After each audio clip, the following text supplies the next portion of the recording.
నమస్తే. నేను మీ అశ్విని కుమార్. జూబ్లీహిల్స్ ఉప ఎన్నికలు నామినేషన్ షెడ్యూల్ మంగళవారంతో ముగుస్తోంది. నవంబర్ 11 ఎన్నికలు.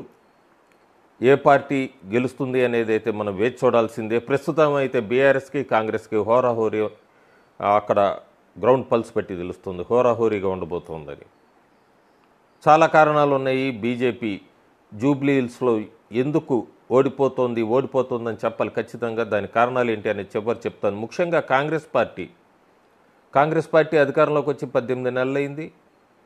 18 నెలల్లో కూడా ఎక్కడా హామీలు నెరవేర్చలేదు. ఎకానమీ చూసుకుంటే మనం గత 5-6 నెలలుగా పండగ సీజన్ల వేళ కూడా ఎకానమీ డౌన్లోకి వెళ్ళింది. నెగిటివ్ ఇన్ఫ్లేషన్లో ఉంది ప్రస్తుతం తెలంగాణ ఎకానమీ.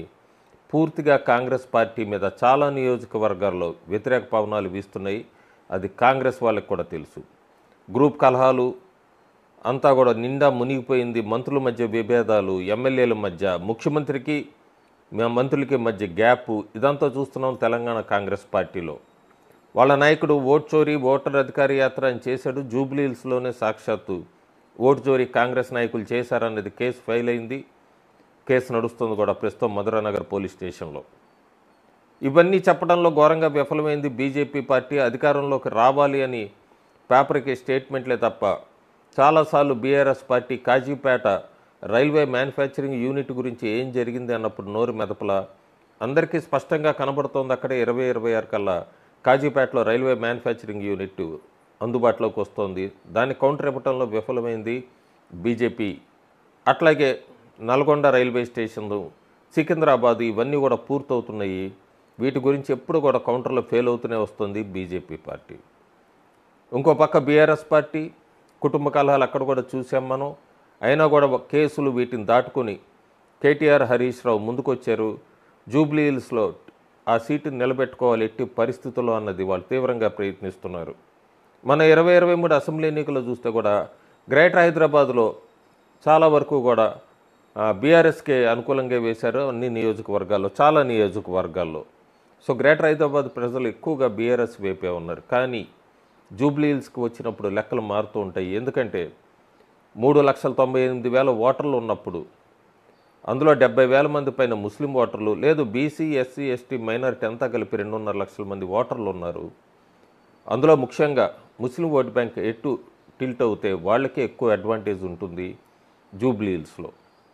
మాగంటి గోపీనాథ్ ఆయన మరణానంతరం జరుగుతున్న ఈ బైపోల్, ఆయన 3 సార్లు గెలిచారు. మొదటిసారి టీడీపీ తరఫున, 2 సార్లు బీఆర్ఎస్ తరఫున. బీఆర్ఎస్ పార్టీకి ముస్లింలు అంతకుముందు మద్దతు తెలిపారు. ఏఐఎంఐఎం చీఫ్ ఓవైసీ చాలా తెలివిగా ఇప్పుడు ప్రస్తుతం కాంగ్రెస్కి మద్దతు అన్నారు. ఆయన చూపుతున్న కారణం ఏంటంటే బీజేపీకి జూబ్లీహిల్స్లో పార్లమెంట్ ఎన్నికల్లో ఓటు షేర్ పెరిగింది, అంటే జూబ్లీహిల్స్లో బీజేపీ పెరుగుతుంది, దాన్ని అణగదొక్కటానికే మేము కాంగ్రెస్కి మద్దతు అంటూ కూడా ఆయన ఒక రీజన్ చెప్పుకుంటూ వచ్చారు. కానీ అందరికీ తెలిసిందే కాంగ్రెస్కే సాత్ పతంకే హాత్ అని. సో ఇవన్నీ బయటికి చెప్తున్నప్పటికీ లోపల కారణాలు చాలా క్లియర్ కనబడుతున్నాయి. ఒక పక్క కాంగ్రెస్ అభ్యర్థి నవీన్ యాదవ్ మీద కేసులు చాలా ఫైల్ అయినాయి అంతకుముందు. ప్రస్తుతం ఫేక్ వాటర్స్ ఇవన్నీ కూడా డిస్ట్రిబ్యూషన్ అనే కేసులు ఇవన్నీ కూడా నడుస్తున్నాయి. పోలీస్ ఇన్వెస్టిగేషన్స్, పోలీస్ కేసులు. ఇంకో పక్క మాగంటి సునీత, ఆవిడ ప్రచారంలో మాగంటి గోపీనాథ్ చేసిన సేవలు అనుకుంటూ ఆమె ప్రజల మధ్యకి వెళ్తున్నారు. ఇక మూడో వ్యక్తి, మూడో పార్టీ బీజేపీ పార్టీ ఉంది. అయితే కాంగ్రెస్ పార్టీ మాత్రం ముఖ్యంగా బీజేపీ ఇంకా ఘోరంగా విఫలమవుతుంది. ఎక్కడంటే కాంగ్రెస్ పార్టీ బడ్జెట్లో ఎస్సీ ఎస్టీల కన్నా కూడా మైనారిటీలకు ఎక్కువ అలొకేట్ చేసింది. ఎస్సీ ఎస్టీలని దువ్వే అధికారంలోకి వచ్చింది. కానీ అక్కడ కూడా కౌంటర్ ఇవ్వడంలో ఫెయిల్ అయిపోతుంది రాష్ట్ర బీజేపీ నాయకత్వం కానీ, బీజేపీ నాయకులు కానీ. సో ఇవన్నీ కూడా రాబోయే రోజుల్లో మనం చూడాలి ఎలా ఉంటుంది ఏంటి, బీజేపీ తెలంగాణలో ఎట్లా అడుగులు వేయబోతోంది, ఇవన్నీ కూడా చూడాలి. ప్రస్తుతానికి బీఆర్ఎస్ వర్సెస్ కాంగ్రెస్ అన్నదైతే క్లియర్. జూబ్లీహిల్స్లో బీజేపీకి 2023లో 14% ఓటు షేర్ వచ్చింది. ఈసారి కనీసం ఆ ఓటు షేర్ నిలబెట్టుకుంటుందన్న కారణం అన్నదైతే మనం వేచి చూడాలి ఎన్నికల ఫలితాలు వచ్చేంతవరకు కూడా. బీజేపీలో ఒక ఎంపీ ఏమో అది నా నియోజకవర్గం కాదు, ఆ నియోజకవర్గానికి సంబంధించిన ఎంపీని వెళ్ళి అడగండి బీజేపీ గెలుస్తుందా, అభ్యర్థి ఎవరో అంటారు. గ్రేటర్ హైదరాబాద్కి సంబంధించిన ఒక బీజేపీ ఎమ్మెల్యే ఎన్ని వేల ఓట్లతో బీజేపీ అభ్యర్థి ఓడిపోతున్నాడో చెప్పండి ఎంపీ గారు అంటూ ఇంకొక ఎమ్మెల్యే మాట్లాడతారు. కొంతమంది ఎమ్మెల్యేలు అసలు ప్రచారానికే రావట్లేదు. బీజేపీ కూడా మాగంటి గోపీనాథ్ మరణించాక ఉప ఎన్నికలు వస్తాయని తెలుసు కూడా అభ్యర్థిని ప్రకటించడంలో ఎందుకంత ఆలస్యం చేశారన్నది బీజేపీ పార్టీ ఒకసారి అంతర్మదనం చేసుకోవాలి. ఎందుకంటే ఎక్కడ ప్రచారానికి సమయం కూడా లేదు బీజేపీ అభ్యర్థికి.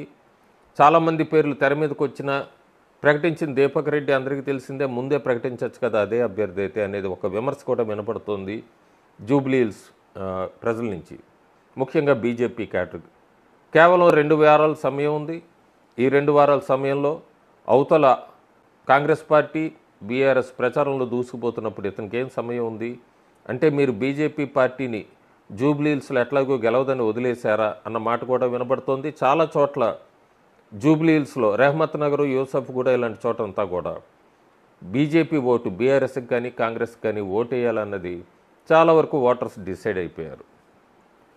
కాంగ్రెస్ పార్టీలోనేమో ఇక్కడ కనుక ఓడిపోతే ముఖ్యమంత్రి చాలా తెలివిగా ఇది బైపోలు సానుభూతి పవనాల వల్ల గెలిచారు అని చెప్పి ఆయన చేతులు దులుపుకోవచ్చు. ఒకవేళ కాంగ్రెస్ పార్టీ గెలిస్తే బీఆర్ఎస్ మేము పోరాడాము, అధికారం అంతా అడ్డు పెట్టుకొని వాళ్ళు గెలిచారు కాంగ్రెస్ అని చెప్పొచ్చు. కానీ బీజేపీకి ఎక్కడా కూడా ఈ రెండు చెప్పడానికి ఎక్కడా కూడా ఛాన్సులు లేవు. ఎక్కడ ఐకమత్యం లేదు. నేను చెప్పినట్టుగా ఎంపీ ఒక చోట ఒక మాట మాట్లాడతారు, ఇంకో ఎంపీ ఇంకోటి మాట్లాడతారు, ఎమ్మెల్యే ఇంకో చోట మాట్లాడుతారు. కలిసికట్టి ప్రచారం ఎక్కడ చూడలేదు మనం. రాబోయే రోజుల్లో కూడా జూబ్లీస్లో చూడలేము, చూడం కూడా. ఎందుకంటే పూర్తిగా విడిపోయింది బీజేపీ పార్టీ. రాష్ట్ర అధ్యక్షుడికి ఎక్కడా కోఆపరేషన్ లేదు. ఎంపీలు తలాదారి తల ఒకళ్ళది, ఎమ్మెల్యే దారి కూడా అంతే. గ్రేటర్ హైదరాబాద్ ఎన్నికలు రాబోతున్నాయి, కానీ దాన్ని దృష్టిలో పెట్టుకొని కనీసం ఇక్కడ ఓట్ షేర్ పెంచుకుందాము, ముందుకెళ్దాం అన్నది కూడా బీజేపీ జూబ్లీహిల్స్ కానీ లేదా గ్రేటర్ హైదరాబాద్లో లేదా సికింద్రాబాద్ పార్లమెంటరీ నియోజకవర్గంలో ఎక్కడా కనబట్టలేదు. కాంగ్రెస్ పార్టీ ఖచ్చితంగా ప్రయత్నిస్తుంది. నవీన్ యాదవ్కి అడ్వాంటేజ్ ముస్లిం ఓటు బ్యాంక్ కూడా ఎంఐఎం మద్దతు తెలపటం. కాకపోతే అతని డ్రాబ్యాక్స్ అతనుకునే కాంగ్రెస్ అభ్యర్థికి అతని ప్రొఫైల్ బయోడేటా తీసుకున్న కేసులు కానీ వాళ్ళ హిస్టరీ ఎంత తీసుకుంటే ప్రజలు మళ్ళీ అటువైపు వేస్తారా అనేది కూడా చూడాలి. ఇంకో పక్క బీఆర్ఎస్ హైడ్రావాంక్తో అట్లాగే మాగంటి గోపీనాథ్ చేసిన ఆ స్లమ్ ఏరియాస్కి సంబంధించి అతను చేసిన సేవలు ఇవ్వండి అంటూ కూడా బీఆర్ఎస్ ముందుకెళ్తున్నప్పుడు బీజేపీ తాను గెలిస్తే ఏం చేస్తాము అన్నది ఎక్కడా కూడా వాళ్ళు చెప్పుకుంటూ ముందుకెళ్ళటం లేదు. సేమ్ స్టోరీ మోడీ పేరు తప్ప నియోజకవర్గానికి ఏం చేస్తాం గెలిస్తే అన్నది ఇంకా ఎక్కడా కూడా మనకు కనబడదు జూబ్లీ హిల్స్ బైపోల్లో. దీనికంతటికీ కేవలం తెలంగాణ రాష్ట్రంలో బీజేపీ పార్టీ నిర్లక్ష్య వైఖరే కారణం, ఇంకా ఏమీ లేదు. ఎప్పుడూ కూడా అధికారంలోకి వస్తాము వచ్చేస్తున్నాం అంటూ మాటలు చెప్తారు తప్ప కింద గ్రౌండ్ లెవెల్లో బేస్లో యూనిటీ కనబట్టలేదు.